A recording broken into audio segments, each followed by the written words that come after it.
우리 호세아 말씀 계속해서 보고 있습니다. 하나님께서 이스라엘 백성들의 잘못된 삶에 대해서 여러 번 경고를 하십니다. 자식을 통해서, 호세아의 자식을 통해서도 경고하셨고, 하늘 문을 닫겠다라고 하는 그런 경고의 메시지를 통해서도 이스라엘의 죄악을 계속해서 하나님께서 말씀을 해 주셨습니다. 그런데 사람이라고 하는 것이, 이스라엘 백성이라고 하는 것이 참 희한한 것이 무엇이냐면은 어느 정도 경고의 메시지가 들어가면은 알아들어야 되는데, 사람은 그렇습니다. 다 잃어버려야 하나님의 뜻을 알게 된다는 것이죠. 자기가 가진 모든 것을 다 빼앗기기 전까지는 실제로 하나님의 경고를 받아들이려 하지 않는다는 이야기입니다. 오늘 본문 말씀 속에서도 하나님께서 이스라엘 백성들을 다 빼앗아 가십니다. 왜 빼앗아 가냐면은 이스라엘 백성들이 잘못해서 그들을 자꾸 돌아오기를 하나님께서 원하시고 계시는데, 돌아오지 않으니까 하나님께서 극단의 방법을 사용하시는 거죠. 다 빼앗아 가면은, 다 거두어 가면은 그제서야 돌아올까 싶어서 하나님께서 다 거두어 가시는 그런 장면을 보게 됩니다. 그 거두어 가시는 곳이 어디냐? 오늘 본문에 보면 거친 들이라고 표현을 합니다.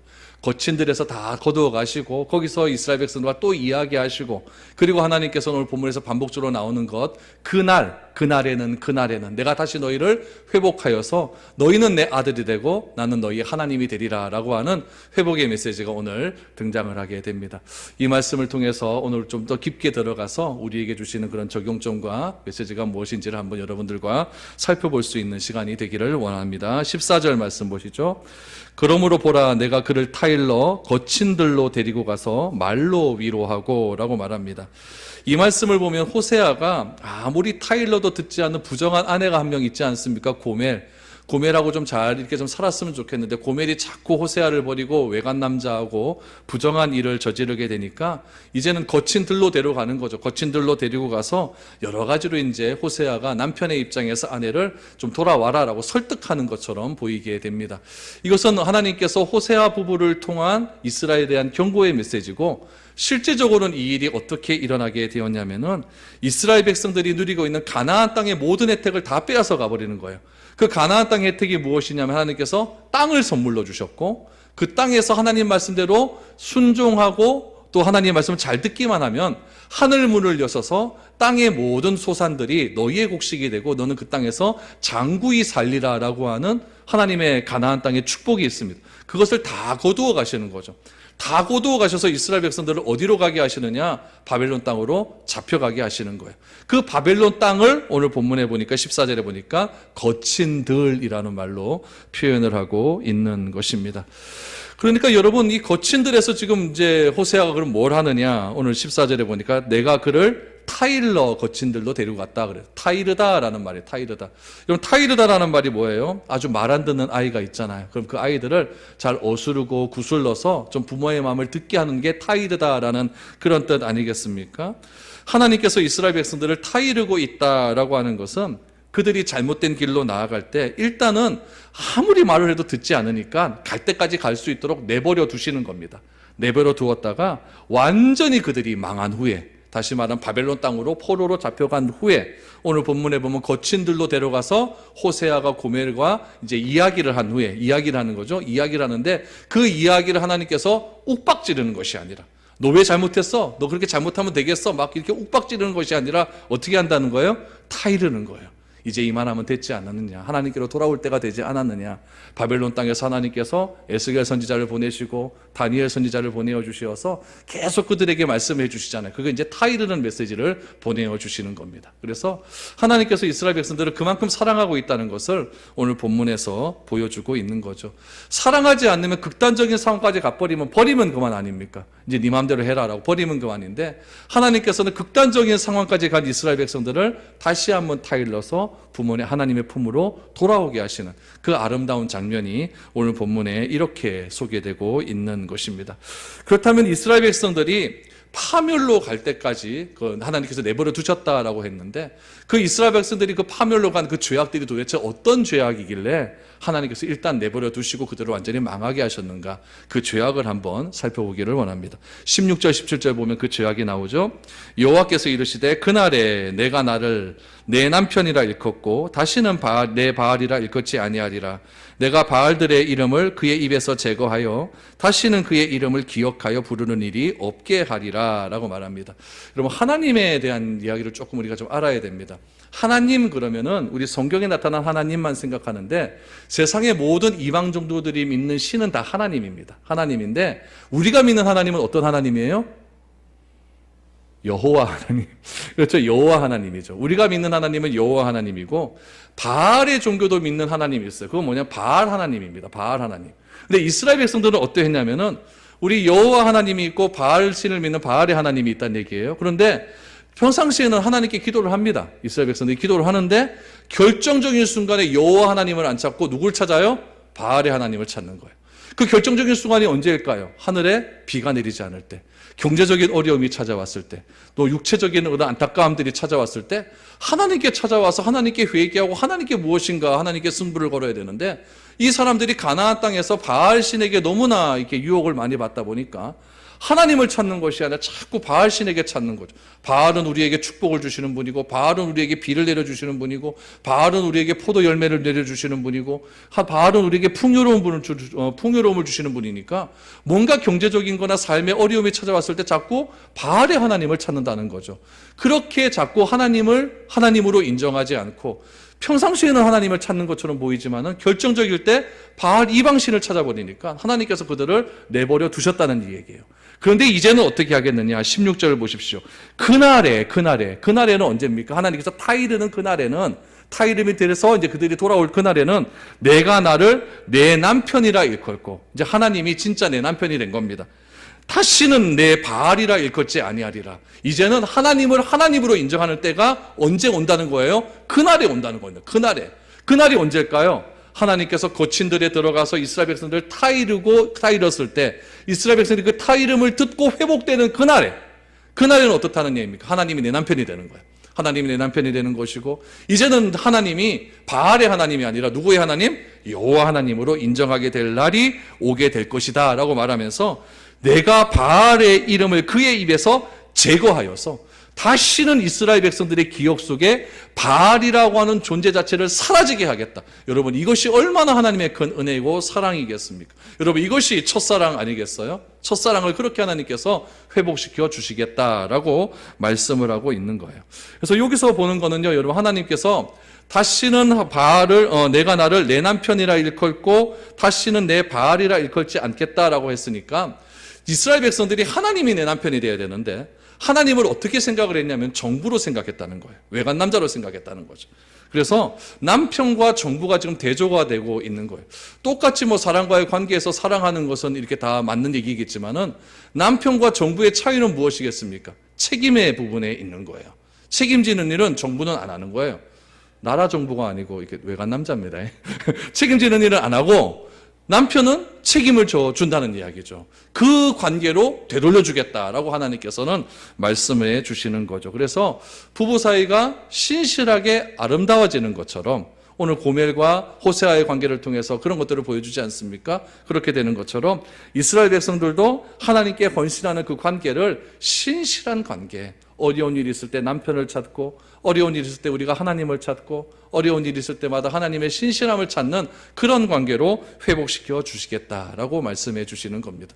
얼마나 좋은 메시지입니까? 우리가 잘못해서 우리가 잘못된 길로 가서 또 잘못된 길로 가는 이유가 어디에 있을까요? 우리가 하나님을 좀 오해하고 하나님에 대한 아는 지식이 없어서 자꾸만 다른 길로 갔었을 때 하나님께서는 그런 우리를 포기하지 않으시고 우리를 거친 길로 데려가셔서 우리를 안아주시고 타일러 주시어서 다시금 내가 너와 하나님과 이스라엘 백성들 사이에 부부관계처럼 신실한 언약적 관계를 다시 한번 회복시켜 주시겠다라고 하는 그런 메시지가 담겨져 있는 것입니다. 이것이 참 좋은 것 같아요. 참 좋은 것 같아요. 우리는 하나님 앞에 나아가기만 하면 참 우리는 벌레만도 못한 죄인이고 죽을 만큼 죄인이고 먼지맛도 못한 죄인이라는 그런 마음들이 너무나 많이 있는데 하나님은 끝까지 우리를 용서해 주시어서 우리를 의인으로 삼아 주시고 주시고 십자가의 보혈로 우리를 회복시켜 주시어서 하나님의 귀한 자녀로 삼아 주셨고 우리가 하나님을 아빠라 부를 수 있는 놀라운 특권을 허락하여 주신 그 하나님의 사랑이 오늘 이 호세아서 말씀 가운데 나타나 있는 것입니다. 신앙이란 여러분 뭐겠습니까? 그냥 사랑하는 거예요. 사랑이라고 하는 것이 일이 아니라 그냥 삶이 되어버리는 거죠. 그럼 사랑은 어떻게 해야 될까요? 뜨겁게 해야 됩니다. 정열적으로 해야 돼요. 우리가 이성적인 것들은요, 좀 냉정해질 필요가 있어요. 그렇죠? 우리가 학위에 논문을 쓰고 어떤 리포트를 쓰고 이럴 때는 냉정하게 판단을 하고 책 같은 거 읽을 때도 냉정하게 판단을 해서 거기에서 내가 가려야 될 것이 무엇인지를 아는 그런 냉정함이 필요하지만 하나님을 아는 일에는 우리가 냉정함이 아니라 뜨거움이고 열정입니다. 그래서 하나님을 내가 얼마만큼 뜨겁게 사랑하는가, 하나님을 내가 얼마만큼 간절한 마음으로 하나님을 바라고 있는가, 그런 것들이 바로 하나님을 바라는 우리들의 마음이어야 될 것입니다. 그래서 이 믿음과 신앙이라고 하는 것은 내가 단지 어떤 신이라고 하는 존재가 필요하기 때문에 내가 믿음을 가지고 신을 내가 찾는다라고 하는 그런 개념이 아니에요. 우리가 하나님을 믿는다라고 하는 것은 하나님께서 온 세상의 주인이시고 또 하나님께서 이 세상을 창조하신 분이시고 우리는 그의 피조물 되어주셨고 또 하나님께서 우리를 찾아와 주셔서 자기 목숨을 버리시기까지 우리를 사랑해 주셨다는 그 사랑함을 내가 그냥 믿는 겁니다. 그 관계를 내가 계속 유지하는 거예요. 그것이 내가 하나님을 믿는 신앙의 길이지, 내가 무엇인가 필요하기 때문에 하나님이 필요하고 내가 무슨 돈이 필요하기 때문에 하나님이 필요해서 하나님께 빌고 하나님께 기도하는 그런 관계는 세상의 종교에도 다 볼 수 있는 그런 관계라는 이야기죠. 그래서 우리가 분명히 알아야 될 것은 신앙은 하나님과 나와의 관계라는 거예요. 하나님을 얼마만큼 내가 아빠라고 인정하고 있고 오늘 호세아에서의 말씀처럼 하나님을 얼마나 내 남편으로 인정하는 신실한 관계를 가지고 있는가, 거기에 있는 것이지 하나님이 내 무슨 도깨비 방망이고 하나님이 무엇은 복주머니다 이렇게 생각하면은 그것은 잘못된 것이다 라는 것을 우리는 분명히 알아야 될 것입니다. 그래서 하나님께서 내가 나를 이제 내 남편이나 부르고 다시는 내 바알이라 일컫는 날이 이제 사라지게 될 것이고 내 머리 기억 속에서도 다시는 바알이라고 하는 기억 자체가 없어지게 될 것이다 라고 하나님께서 그렇게 말씀을 해 주시는 겁니다. 우리 17절 말씀을 다시 한번 보시죠. 내가 바알들의 이름을 그의 입에서 제거하여 다시는 그의 이름을 기억하여 부르는 일이 없게 하리라. 이 말씀이 참 좋은 말씀인 것 같아요. 하나님께서 자기중심적인 신앙을 하나님께서 얼마나 역겨워하시는지를 보여주는 그런 말씀입니다. 그래서 이스라엘 백성에게 이런 방법을 통해서라도 이스라엘 백성들이 가진 신앙의 맹점을 깨닫게 하기를 원한다라는 이야기죠. 여러분 보세요. 이스라엘 백성들이 지금 가나안의 축복을 잃어버리지 않습니까? 가나안의 축복은 말씀을 듣고 지키긴 대로 하면은 하늘에서 비가 내리고 땅에서 엄청난 소산을 받아서 그렇게 거기서 장구히 사는 것이 가나안의 축복인데 그런 것을 다 잃어버렸어요. 지금 현재의 관점에서 보면 다 잃어버렸다는 이야기죠. 그러면 그것이 내 관점에서 보면 그것이 손해겠습니까? 손해가 아니겠습니까? 손해라는 이야기예요. 내가 지금 현재의 삶에서 누리고 있는 것을 하나님께서 다 빼앗아 가버렸으니까 손해잖아요. 그러니만 하나님께서는 그렇게 해서라도 그 사람을 하나님의 자녀로 관계가 회복되기를 원하고 있는 거예요. 그래서 내가 자꾸 신앙생활이 어려워지고 하나님과의 관계가 어려워졌는데 내 삶에서 일어나는 일도 자꾸 어려워진다라고 한다면 하나님께서 그런 일을 통해서라도 지금 하나님과의 관계를 회복시키기를 원하는 하나님의 메시지고 하나님의 신호라는 것을 빨리 깨달아야 됩니다. 그것을 깨닫지 못하면은 자꾸 극단적인 상황까지 가서 내 있는 것에 다 빼앗기는 그런 일들이 벌어지게 된다는 이야기죠. 그래서 하나님께서는 그렇게 해서라도 하나님을 바로 알 수만 있다면은 그것은 비극이 아니다라는 것을 우리에게 말씀을 해 주시고 있는 것입니다. 여러분 우리 삶 가운데 이런 비극이 좀 사라질 수 있기를 바랍니다. 여러분 다 빼앗기기 전에 빨리 돌아오십시오. 빨리 하나님께서 신호를 보내시면 빨리 돌아오십시오. 빨리 돌아오셔서 하나님 기브업 이렇게 포기하시고 내가 하나님의 이름을 내가 부르고 내가 그동안 내가 더 사랑했던 것들 다 내려놓고 이제 하나님만 의존하는 삶을 살아가겠습니다 라고 이렇게 고백하는 그런 진정한 회개가 필요하다는 이야기죠. 그래서 14절 말씀에 표현하고 있는 거친 들이라고 하는 것은요, 우리들에게 하나님을 알 수 있는 필요의 장소인 것 같아요. 여러분 이스라엘 백성들의 그런 삶의 그런 이집트의 탈출부터 시작해서 가나안 땅 광야까지 가는 그런 광야의 여정을 보면은 이 거친들에서 하나님께서 얼마나 그들에게 은혜를 베풀어 주셨는지를 알게 됩니다. 여러분, 광야에서 하나님께서 이스라엘 백성들에게 제일 먼저 훈련시키신 일이 뭐냐면은 먹는 것 갖고 훈련을 시키십니다. 먹는 게 제일 중요하잖아요. 우리 맨날 우리가 돈 버는 이유도 무엇을 먹을까 이것 때문에 하는 거 아닙니까? 점심 먹으러 가면 뭐 먹을래? 그렇죠? 다 먹는 것 때문에 그렇게 하는 거예요. 하나님께서 그 먹는 것이 너무나 중요하다는 걸 알기 때문에 먹는 것 갖고 훈련시키는 거예요. 일주일 6일 동안은 만나 내리시고 마지막 날 6째 날에는 만나 안 내리시고 이틀치 분량을 가지고 가라라고 이렇게 먹는 것 갖고 이렇게 하나님께서 훈련을 시켜 주십니다. 이제는 먹는 것 갖고 훈련이 딱 되는 것 같으니까 뭘 갖고 훈련시키냐면은 가고 서는 훈련을 시켜줘요.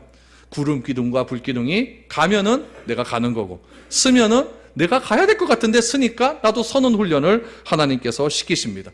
그런데 여러분 보세요. 먹는 훈련을 시키고 오고 가는 훈련을 시키실 때 하나님께서 거기다가 플러스 원으로 주시는 것이 무엇이었냐면 모세의 설교예요. 만나 여러분 뭐 먹어봐야 그거 얼마나 맛있겠습니까? 그렇죠? 별로 맛없거든. 제가 먹어보니까 별로 맛없어요. 그거를 하루 이틀 먹어도 맛이 없는데 그걸 40년간 먹었다고 생각해 보십시오. 얼마나 맛이 없겠습니까? 그런데 그렇게 맛이 없다고 불평할 때쯤 되면 하나님께서 항상 모세에게 말씀을 주시는 거예요. 말씀을 주시면서 하나님께서 이스라엘 백성들에게 하시는 말씀은 무엇이냐면은 광야에서 40년 동안 옷도 떨어지지 않고 신발도 헤어지지 않고 그렇게 삶을 살게 해주겠다는 거예요. 오로지 그들에게 공급되는 것은 하나님의 말씀밖에 없었다는 이야기죠. 하나님은 이스라엘 백성들이 불평을 가질 때가 있었어요. 내가 맨날 만나만 먹어야 됩니까? 내가 맨날 메추라기만 먹어야 됩니까? 물은 어디 있습니까? 먹는 것 갖고 계속적으로 불평을 가질 때에 하나님께서는 모세를 통한 하나님의 말씀으로 그들을 설득하십니다. 조금만 더 참아라. 하나님께서 더 많은 것을 주시겠다. 조금만 것을 더 참고 하셔갖고 그들이 불평이 나올 때마다 하나님의 말씀이 그들에게 들어감을 통해서 그들이 온전히 하나님의 사람으로 성숙해 가는데 훈련을 시키신 거예요. 몇 년 동안요? 40년을 그렇게 시키셨다는 이야기예요. 그래서 여러분 1세대들이 다 죽고 이제 2세대들이 가나안 땅에 들어가게 되는데 가나안 땅에 들어가서 여러분 그들이 이제 하나님의 말씀대로 순종하며 살기만 하면 됩니다. 그런데 구약 역사상 하나님과 가장 가까웠던 시대가 언제였냐면 여호수아 시대였어요. 왜 그러냐면은 여호수아가 오늘 낮에도 말씀드렸다시피 두려워했지만은 하나님의 말씀에 의지해서 제사장이 법궤를 들고 요단강에 발물을 딱 담갔을 때 물이 갈라지지 않습니까? 그리고 제일 첫 번째 도착했던 도시가 어떤 도시였냐면 길갈이라는 도시예요. 길갈에서 이스라엘 백성들이 뭐 했냐면요. 여리고와는 얼마 차이도 안 나거든요. 길갈에서 뭐 했냐면 할례를 행합니다. 할례 아파요. 뭔지 잘 모르십니까? 할례 아파요. 조건이 바로 코앞에 있는데 할례를 행했다는 거는요. 이스라엘의 믿음이 그만큼 대단했다는 이야기예요. 그만큼 하나님의 말씀을 신뢰했다, 신뢰 안 했다? 신뢰했다는 이야기예요. 할례를 행하고 일주일 동안 할례를 행하고요. 또 거기서 유월절을 새롭게 지키지 않습니까? 유월절 지키면 일주일 동안도 아무것도 못 하잖아요. 유월절을 새롭게 지키고 길갈에 도착하자 하늘에 만나도 다 그쳐버리고 만나도 내려오지 않고 또 구름기둥과 불기둥도 다 사라져버리고 이제 이스라엘 백성들 스스로 살아갈 일만 남은 거예요. 왜 하나님께서 만나를 사라지게 하고 구름기둥을 사라지게 했습니까?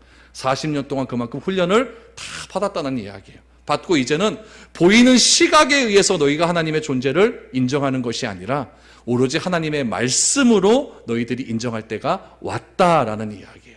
그래서 하나님께서는 길갈에서 할례를 받게 하시고 유월절을 지키게 하심으로 그들이 그 이스라엘의 역사상 하나님을 가장 신뢰했을 때가 바로 길갈에서의 그 이스라엘 백성들과 하나님과의 관계였다라고 우리는 볼 수가 있습니다.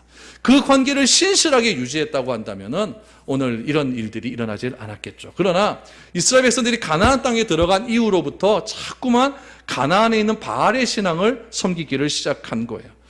거친들이 가나안 땅에서도 동일하게 일어나기를 시작을 합니다. 호세아가 등장을 했어요. 호세아 선지자가 등장을 하면서 이스라엘 백성들의 죄악들을 계속해서 선언하시기 시작합니다. 선언을 하시면서 예수님이 호세아 시대 이후로 700년 이후에 오시게 되는데 그 700년 동안 하나님께서 계속해서 선지자를 보내시면서 이스라엘 백성들에게 다시금 나에게 돌아오라는 말씀을 계속해서 하십니다. 계속해서 하시고 말라기 시대까지 딱 그치고 난 다음에 말라기 시대 때부터 예수님이 오시기까지 약 400년의 기간 동안에는 아무 말씀도 하지 않으십니다. 그리고 정한 때가 되어서 예수님께서 이 땅에 오심으로 하나님께서 우리를 얼마나 사랑하셨는지를 그제서야 하나님이 스스로 보여주셨다는 이야기예요. 여러분, 그 이야기가 오늘 호세아서의 이야기입니다. 거친 들에서 그렇게 이스라엘 백성들은 하나님께서 타이르는 그런 말씀을 들어야만 했다는 이야기예요. 하나님이 이스라엘을 버리셨습니까? 안 버리셨습니까? 절대 버리지 않았어요. 그들의 머리에서 바알의 정욕적인 신앙이 씻어나가는데 걸린 시간이 700년이었다는 이야기예요. 그 700년의 시간 동안 하나님께서는 참고 또 참으시고 타이르고 또 타이르셔서 하나님께서 어느 정도 바알의 신앙이 다 떠나갈 즈음에 하나님께서 예수 그리스도를 이 땅에 보내어 주시어서 그 예수님의 진실된 하나님의 사랑, 예수님의 삶을 통해 진정한 사랑을 모든 사람들에게 보여주셨다는 이야기입니다.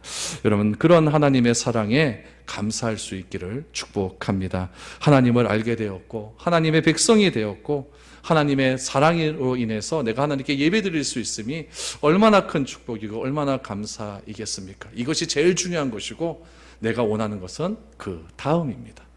15절 말씀을 한번 보시죠. 거기서 비로소 그의 포도원을 그에게 주고 아골골짜기로 소망의 문을 삼아 주리니 그가 거기서 응대하기를 어렸을 때와 애굽 땅에서 올라오던 날과 같이 하리라 라고 말합니다. 여러분, 거기서라고 나옵니다. 거기서 비로소 저의 포도원을 준다라고 했어요. 여기서 말하는 거기는 어디냐면 14절에 말하는 거친들입니다. 그러니까 이 거친들은 지금 상징적인 거친들이라고 했고 실제적으로는 이스라엘 백성들이 거친들은 어디라고 했습니까? 바벨론이라고 하지 않았습니까? 바벨론 땅에서도 무엇이 되느냐? 포도원을 준다라고 말씀합니다. 여러분, 포도원은 뭐라 그랬죠? 기쁨의 상징이라고 하지 않았습니까? 그러니까 이거 하나님께서는 이제는 장소적인 개념이 아니라는 거예요. 원래는 하나님께서 장소적인 개념으로 가나안 땅에서 기쁨을 주고 가나안 땅에서 행복을 주고 가나안 땅에서 하나님의 말씀을 잘 듣고 그대로 지키면은 내가 너에게 진정한 은혜를 베풀 것이다 라고 약속을 했는데 이제는 그 언약이 파괴가 되었어요.